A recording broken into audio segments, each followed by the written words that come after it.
안녕하세요. 화요일 아침 굿모닝 RT입니다.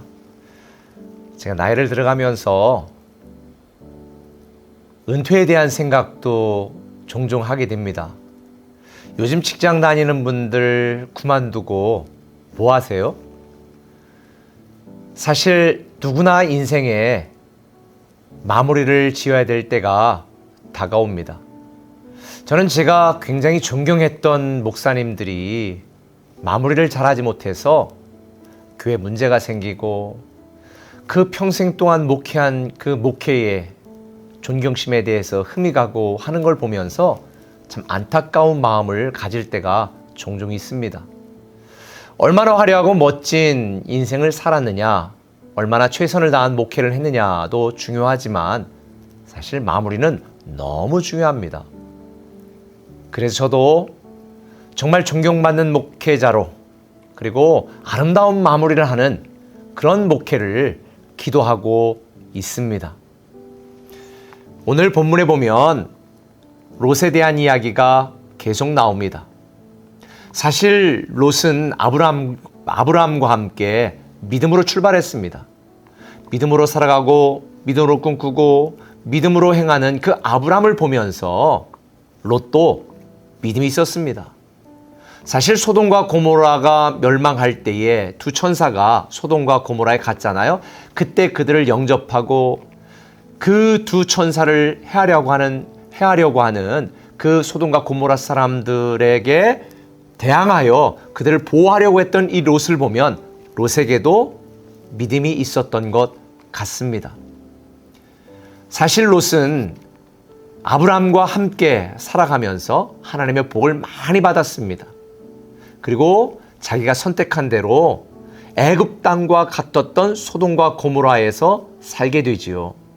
이 소돔과 고모라는 요즘 말로 말하면 가나안의 강남과 같은 곳입니다.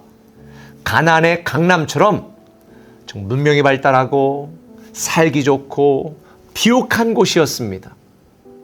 그곳에서 살아가는 롯, 얼마나 멋지고 아름다운 삶을 살았겠습니까?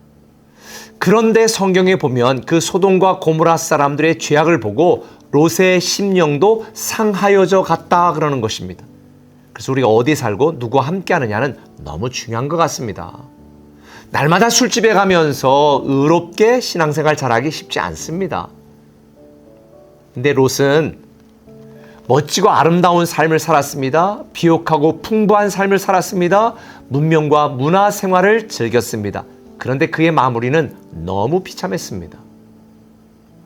하나님의 말씀대로 소돔과 고모라를 떠나갔지만 그는 소알이라고 하는 작은 성읍에 머물었을 때에 천사가 소알은 멸망시키지 않겠다 그랬잖아요. 그러니까 소돔과 고모라가 멸망한 뒤에 그 천사의 말을 믿고 그 소돔과 고모라가 심판당하는 걸 보면서 소알이라는 성읍에서 하나님을 믿고 하나님을 섬기면서 아름답게 그 인생을 마무리할 수도 있었습니다. 그런데 오늘 본문에 보니까 30절에 롯이 소알에 거주하기를 두려워하여 두 딸과 함께 소알에서 나와 산에 올라가 거주하되 그 두 딸과 함께 굴에 거주하였다는 장면이 나옵니다. 소알이라고 하는 작은 성읍은 멸망시키지 않겠다고 하는 천사의 말을 불신한 거지요. 하나님의 말씀을 불신한 거지요. 믿음의 반대말이 불신 아닙니까? 그리고 소알이라는 성읍을 떠나서 산속 굴에 숨어 지냈습니다. 화려하고 아름다운 풍요했던 롯의 삶과는 정반대로 두려움에 떠는 하찮은 늙은이 신세로 전락해버리고 만 것입니다. 사실 그럴만도 했어요. 아내가 소금 귀등이 되어 죽고 자기가 갖고 평생 동안 일구었던 모든 재산들이 하루아침에 다 불타버리고 아무도 믿을 수 없고 아무도 의지할 수 없는 이런 상황 속에 아마도 요즘 표현으로 말하면 롯은 공황장애 왔던 것 같습니다. 그러니 굴에 숨어서 두려움에 떨었지요. 그런 상태에 믿음 없이 살았던 롯에게 더 치욕스러운 사건이 발생합니다. 믿음으로 양육하지 못했던 두 딸이 아버지에게 술 먹이고 그만 부적절한 관계를 맺고 두 딸이 임신하게 됩니다. 근친상간한 거죠. 그래서 생겨난 민족이 모압과 암몬입니다. 얼마나 치욕스러운 삶을 마무리했습니까? 롯의 마무리는 너무 비참했습니다.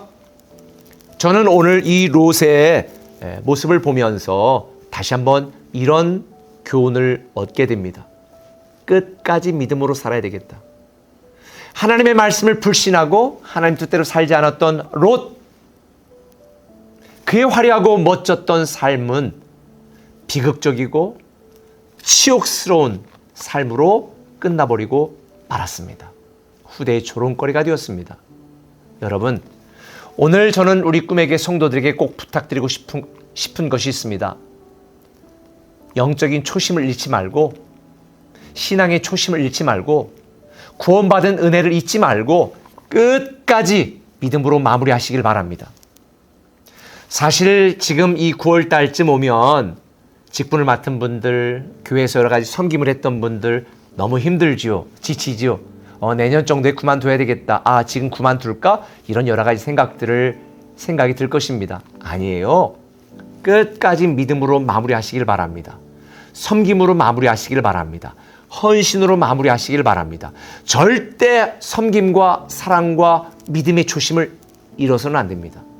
여러분의 육적인, 세상적인, 인간적인 본심으로 돌아가서는 아름다운 마무리를 할 수가 없습니다. 저도 끝까지 아름다운 목회 마무리를 할 것이고요. 믿음의 마무리를 하려고 기도 중에 있습니다. 저는 우리 꿈에게 성도들도 끝까지 아름다운 믿음의 마무리를 했으면 좋겠습니다. 교사로 부름받았나요? 목자로 부름받았나요? 아니, 집사로 서약했나요? 그럼 그 서약서를 다시 한번 생각해 보세요. 내가 그 서약대로 살고 있는가? 절대 우리는 변심해서도 안 되고 변질되어도 안 됩니다. 믿음으로 변화되어서 끝까지 아름다운 마무리를 해야 됩니다. 저는 여러분들이 롯처럼 치욕스럽고 비참한 마무리로 신앙을 끝내는 것이 아니라 아브라함처럼 복의 근원이 되고 믿음으로 마무리하여서 정말 형통하고 번성하고 하나님께 칭찬 듣고 사람들에게 존경받는 아름다운 신앙과 믿음과 섬김과 헌신의 마무리가 여러분에게 있기를 예수님의 이름으로 축원합니다. 기도하겠습니다. 사랑의 아버지 하나님, 때때로 우리가 우리를 향하신 하나님의 말씀을 불신하고 믿지 못하고 불순종할 때가 참 많이 있습니다. 우리가 얼마나 멋지고 아름답고 높은 직책과 화려하고 풍요로운 삶을 살았던지 우리의 믿음의 마무리, 섬김과 헌신의 마무리가 비참하다면 우리는 모든 인생을 잘못 사는 것입니다. 오 주님, 때때로 세상을 바라보며 우리의 육적 본심, 우리의 탐욕스러운 본성을 따라 살지 않게 하시고 믿음의 초심, 구원의 은혜를 생각하면서 끝까지 겸손하게 믿음으로 섬기고 헌신하고 신앙생활할 수 있는 아름다운 마무리가 우리에게 있게 하여 주시옵소서. 예수님의 이름으로 기도합니다. 아멘. 약속 이루시는 진실한 나의 주님, 조금 더 dil지라도 그 말씀